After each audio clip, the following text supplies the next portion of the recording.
at that point of time when Hanuman was looking at Sita from the top of a tree, just then Ravana enters, and Ravana really threatens Sita that if she is not agreeing to whatever demands he is putting forward, then he will kill her.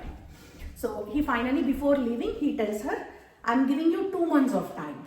If you are not agreeing to whatever I am saying, then you will be killed and eaten as a breakfast. Yes. Didn't you say 1 year? 1 year, almost a lot of time of that 1 year is done. Because you remember how Lakshmana and Rama were searching, and they make it to this place called Rishamukha Parvata. They kill Vali, and at the end of that killing Vali, they realize that it is rainy season, and the entire rainy season they don't do anything because that area itself is not very friendly and you cannot pass. So the rainy season passes, and then these people, after the rainy season, they plan and they start going all to the 4 directions, and 1 month time is given, and within that 1 month the troop that went southward is not able to make it on time, so they have passed that 1 month time also. So a lot of time has passed. And in the conversation with Lakshmana, Sita tells that 10 months have already passed ever since Ravana abducted her. That's what Sita says. I'll talk about that in some time. Yeah. Doesn't Ravana have a curse that if he forces any woman? I told you all that right already. Yeah. So isn't that's why he's not forcing her. That is why he's not forcing her. He's just waiting for her to give her consent. It's not because Ravana is so nice that he wants to give people an option to choose. It's not like that, because he had a curse that if you force yourself upon any other female, your head will blast. That was the curse, and that is why he's just trying to convince, threaten, and everything. Isn't he a mortal anyways? Isn't he a mortal to the gods, all of the other people except humans? No, gods. He's not a model to gods. Gods are against Ravana. Gods want Ravana to get killed. That is why they went and requested Vishnu to take the form of human being, right? Because Ravana also has a boon that gods, demons, animals cannot kill him. He did not ask a boon against human beings because he thought human beings were so weak. So they can anyways not kill me. So why would I even ask and make myself look little in front of God, in front of Brahma? So I won't even ask for that kind of a boon. He underestimated humans a lot. That is the reason Vishnu had to take the form of a human being in order to kill Ravana. Yeah. You raised your hand? No. No? Okay. I saw someone raise from this side. Nobody did? Okay. So yeah, that is the background. So today we will talk about what happens after Ravana leaves that spot. Ravana gives 2 months deadline for Sita, and then tells her that if within 2 months if you are not coming to me, then you are killed and you are eaten as food by demons and myself. And then he leaves. Before leaving, he again tells the demons, all those female demons there, again he gives instructions: break her will, make her agree to whatever terms I am putting in front of her. That is your job. That is your only duty. Threaten her, do whatever. By whatever means, she has to agree to my terms and conditions. That is what he says. And then as soon as he leaves that place, the demons, all these female demons, they take over the job of irritating her, threatening her, and doing also, and they talk all sorts of things towards Sita. So by now, 10 months have passed, and all these demons are really irritated by Sita's behavior and by how adamant Sita is. And all these demons, they are like, what is this girl even up to? Why is this woman behaving like this? Because she doesn't have any common sense. Because this is an ocean. There is an ocean separating this land and where Rama lives. There is no way that a human being can cross this and come over here. She is here, locked by the ocean from all the directions forever. The best thing for her to do is listen to whatever Ravana says. Anyways, Ravana is going to take care of her. Ravana is not going to torture her. She is going to become the queen of the demons, queen of Lanka. So why they cannot understand what is this righteousness that she's talking about, and what is her love towards Rama. They cannot wrap their head around because they are demons, right? They don't understand human emotions. So and they tell her how great Ravana is. They tell her that Ravana has so much of wealth, so much of riches. The minute, and you don't deserve to be living in this kind of old and dusty clothes, and you don't have to be living like this under an Ashoka tree, crying and sulking for something. And as you know, beauty won't last forever. Like, you won't be this beautiful for the rest of your life. You will also become old. So as long as you are young, try to enjoy life. Why are you like this? Why are you crying under a tree? You don't deserve to be sitting like this. And then they talk they belittle Rama. They tell her that, no, you have not seen how valiant and how capable our King Ravana is. You know, you cannot even imagine his strength and his power. Even if somehow Rama manages to come here, it is very easy for Ravana to kill him. So in any case, you're not going to go to Rama. Whether he somehow figures out that you are living here and he comes and you come, even then you are not going to get to live with Rama. So better you make up your mind. Don't be foolish and don't keep waiting for her.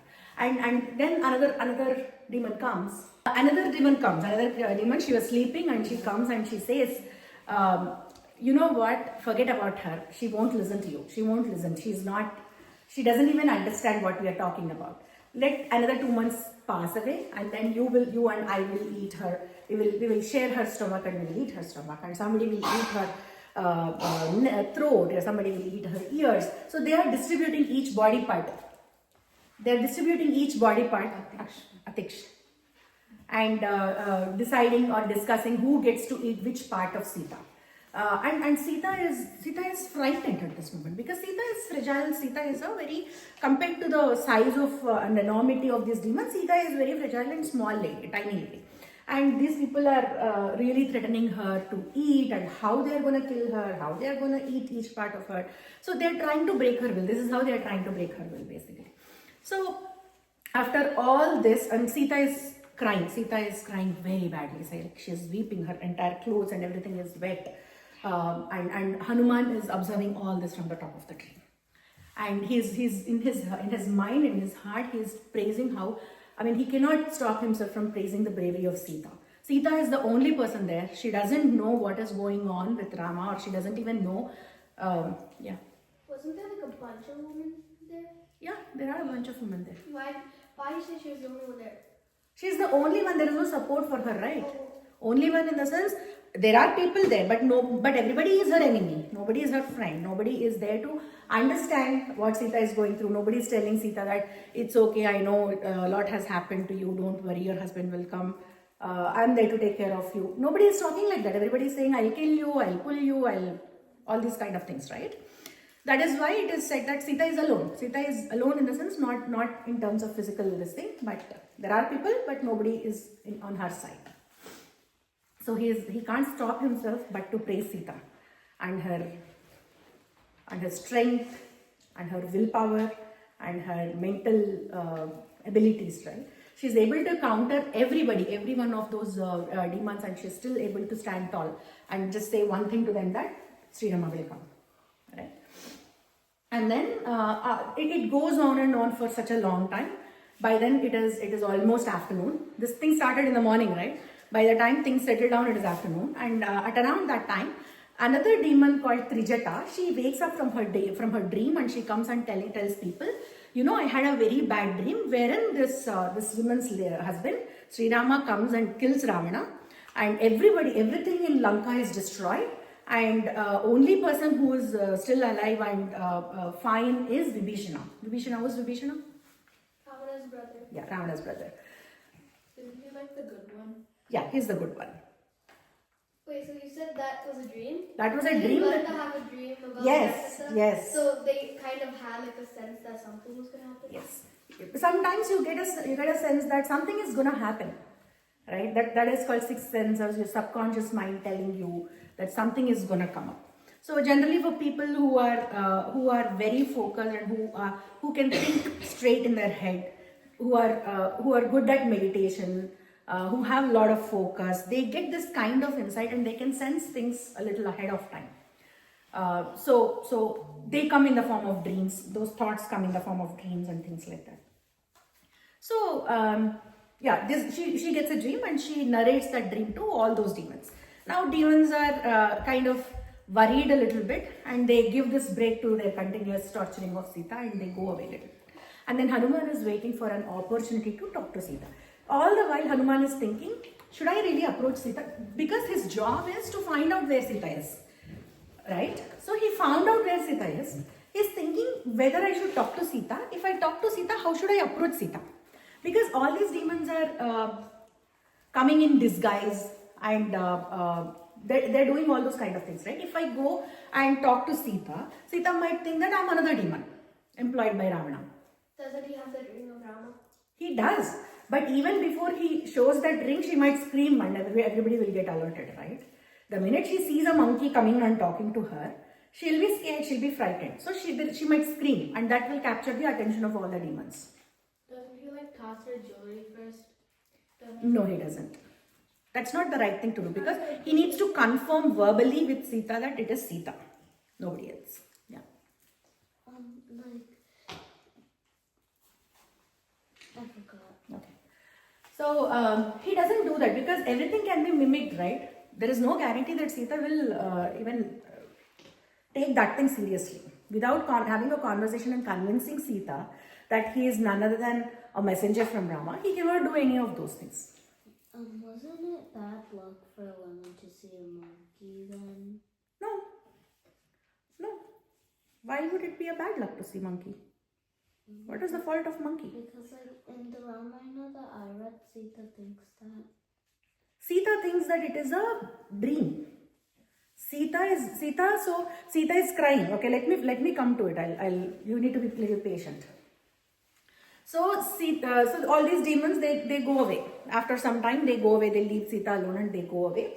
And Hanuman is contemplating in his head, how should I approach Sita? If I go immediately to Sita and start talking to Sita in Sanskrit, she might get frightened and she might scream or do something that will again capture the attention of all these demons, and a word will go to Ravana immediately. So I cannot do that. What am I supposed to do? He's thinking and he's planning in his head. In the meantime, Sita is she's crying so much, and she falls unconscious in an unconscious versus sleep kind of a state. Then he comes up with an idea. He starts to narrate the story of Sri Rama from the time of Dasharatha up until her abduction and how he is made to come to Lanka. He starts narrating the entire story in a human language. This human language that they are talking about is something that demons cannot understand. It is not Sanskrit, it is not some other language. It is a language that human beings can only understand. It looks like there was some language at that point of time, which is understandable by humans. So he starts talking in that language and Sita is keenly listening to whatever this person is narrating. And then he suddenly looks up to the tree and she sees monkey. That is when she thinks like, monkey is talking in a human language, am I dreaming or what? So that point of time she thinks, seeing a monkey in dream can be inauspicious. So am I up for more misfortune in my life? As if whatever has happened is not enough, is something up, is more misfortune coming up to me in my life, is what she thinks. And then he tells her that he is none other than the messenger of Sugriva and devotee of Rama, and he is here to servant of Rama is what he says. It's not devotee. I'm servant of Rama, and I'm here to check your whereabouts. And there are so many monkeys sent across the world in all the 4 directions, and everybody is vigorously searching for you. And I found you. I'm the one who found you. And don't worry about it. Rama will come back to your rescue. That is what he says. But then Sita doesn't trust him in the first go. And then he comes down the tree, and then he starts having a conversation with Sita. He tells Sita, and then he asks, give me the physical features, tell me the physical features of Rama. She's very doubtful, right? She thinks that it is Ravana playing another trick on her. Probably he played such tricks in the past as well. That is the reason she's not able to trust anyone who's coming up to her. So he starts explaining the physical features of Rama, how he looks, how his strength is, how he killed Vali, and how righteous he is. All those qualities he explains to Sita. And then Sita is moist in her eyes. Now that she's thinking so much about Rama. And then at the end of the entire conversation, he tells him, I got a what do you call, a ring from Rama, so that I can establish the fact that I'm truly coming from Rama. And he gives her the ring. She sees that ring, and then she is almost convinced that the person who has come is none other than the messenger from Rama and Sugriva. And then he tells her, he tries to instill a lot of courage into Sita. Now at this point of time, Sita is telling him, this guy Ravana is, you cannot imagine how cruel he is. There is not one bit of righteousness or good things left in him. He is so cruel. Tell Rama that within a month, if he's not coming to my rescue, then I will not be able to survive this torture anymore, and I will be dead. If he's not coming within a month from today, I will be dead. Convey this to Rama, he says. And then Hanuman says, don't worry about it. The minute I stepped my foot on Lanka, that is the time from when all your misfortune has started to go away, and very soon you will be seeing Rama and Lakshmana coming, and they will kill this Rakshasa. They will not just this Ravana, they will clean the entire Lanka. They will make it devoid of demons, and then you will be taken back to Ayodhya, and you will be ruling. You will be the queen along with Rama. So don't worry. He tries to instill a lot of courage in her, and he also tells her the strengths of Sugriva. Sita is not someone who she's not a kid, right? She understands how powerful Ravana is and how powerful his entire army and all these Rakshasas. She knows very well. So you cannot really convince Sita telling that, oh, don't worry about it, Rama will come and help you. He needs to give a lot of evidence as to how strong Sugriva's army is. So he goes on to talk about all the cadres in Sugriva's army and how powerful each one of them are. And he tells, I am an ordinary monkey in Sugriva's army, and everybody else is even more stronger than me. And look at me, I was able to cross this ocean, 100 yojana width ocean, and I'm able to come here. So just imagine the power and strength of the other monkeys who are really stronger than me. And we are an army of monkeys and bears. That is how he introduces. So don't worry about it. Everybody will be able to cross the ocean like I did, and we will be able to rescue you. Yes. Is there only one bear? No, Jambavanta has an army of himself. So they are bears and monkeys, but predominantly monkeys. Less number of bears. So so he recounts all those things, and he also tells her, we are the army who is actually going around the earth to find out where you are. So when I can find you, I can also rescue you. That is what he says. And then he offers to Sita, let's do one thing. And this entire conversation is happening with folded arms. He's doing this entire time to Sita, and then she is talking to her. And then Hanuman says, if you wish, you can also come with me. I can put you on my back, and I can drive you back to, where is Rama right now? Kishkinda? What is the name of the mountain where he's in? Kanda something. No. Kishkinda is the kingdom. No, Rishimuka Parvata, no. Pravasana. Pravasana is the name of the mountain where Rama is after Sugriva becomes the king. He chooses that place because it is elevated. If you remember, I told you, like during the rainy season, this place doesn't get impacted by so much of rain because it is elevated in altitude. So that is where he is living. So he says, I'll take you back to that mountain. You can come with me immediately. Then she says, so at this moment, Hanuman is tiny, right? How is Hanuman? What is the size of Hanuman right now? Does anyone remember? The Cat. So he's the size of a cat. So she laughs. She laughs and says, Nuvve, you are this much, and you are thinking that I can climb your back and we both can go back. Is that what you are thinking? She smiles. Then Hanuman says, probably she doesn't understand the strength of me, and yeah, makes sense. I'm very tiny. She doesn't know that I can grow in size and all that. I should probably show her how I grow in size and how mighty I am. And he tries, and he shows her, like he grows in size, and he shows her how big he can become. And then she tells her, no, it's not just that. There are also other things. When you cross the ocean, there will be a lot of wind, and I can lose my balance and I can fall into the water, and I'll become food for all these sharks and all those things. Can't they use a boat like Rama and It's an ocean. It's not a small canal or river or anything, right? It is an ocean. Ocean you cannot traverse with boat. They need a huge ship. Back in the day, those ships were not there. We have built ships later, but at that point of time, there were no ships. And they didn't know how to traverse the ocean very well. So probably Hanuman doesn't have any plan, doesn't know yet how to how this entire army will cross the ocean. But at that point of time, he only knows that by hook or crook we are going to cross and save this lady. That's all. That's all Hanuman knows. And right now, at that moment, all that Hanuman has to do is make sure that Sita can sustain this torture with the hope that they will come and rescue her for the next 2 months. That is what is going on in Hanuman's head, and he is doing every bit of his everything that is in his capability to instill that trust in Sita and courage in Sita. Sita is already courageous, but he's trying to tell her that this is happening for sure. So don't give up. Don't give up. That is what he is telling her. And then Sita says, I cannot come because I might fall into the water, and I may be very weak and feeble not to hold on to you.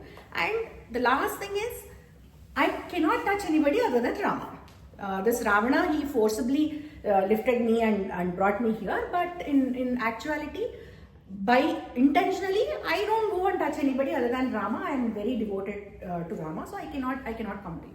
And even before that, while they were conversing, Hanuman steps a little closer to Sita, and she gets really frightened because she starts doubting everybody. Anybody in that area is someone she will doubt, or she'll have a sense of doubt within her. This guy may have bad intentions, or this guy may be Ravana himself coming in disguise. So then Hanuman says, no, I was actually worried about you and leaving you behind and going back, and I couldn't see you really going through so much pain, and that is why I offered, and all your explanations are 100% valid. It's okay, you need not come with me. I will go back, carry this word to Sri Rama, and I will make sure that we are all coming with all our army, and we are going to kill Ravana and will take you back. He gives that word, and then